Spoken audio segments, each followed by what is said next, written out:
आखिरकार वही हुआ जिसका अंदेशा था।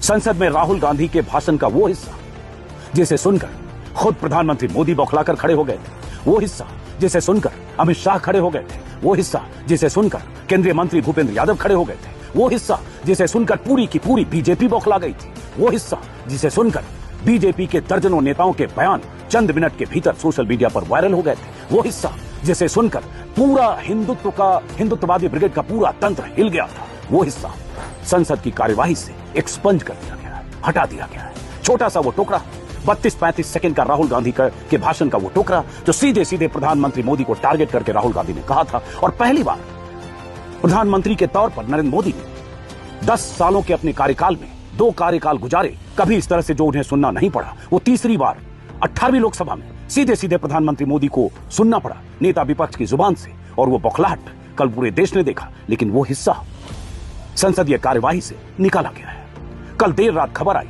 कि उस हिस्से को स्पीकर के आदेश पर संसदीय कार्यवाही से निकाल दिया गया है। वो हिस्सा क्या है? वो हिस्सा आपको हम सुनाते हैं। और आप जानते होंगे कि कल राहुल गांधी संसद में, लोकसभा में राष्ट्रपति के अभिभाषण पर चर्चा के दौरान भाषण देते वक्त हिंदू होने के मायने समझा रहे थे। वो बता रहे थे कि कैसे भगवान शंकर, ईसा मसीह, चाहे इस्लाम हो चाहे सिख हो, सभी धर्मों में अब की मुद्रा का जिक्र करते हुए सब धर्मों में कहा गया है, सभी महापुरुषों ने कहा है डरो मत, डराओ मत। और सीधे टारगेट करते हुए कह रहे थे ये जो सामने लोग बैठे हैं ये हिंसा की बात करते हैं, ये झूठ बोलते हैं, ये डरते हैं और डराते हैं।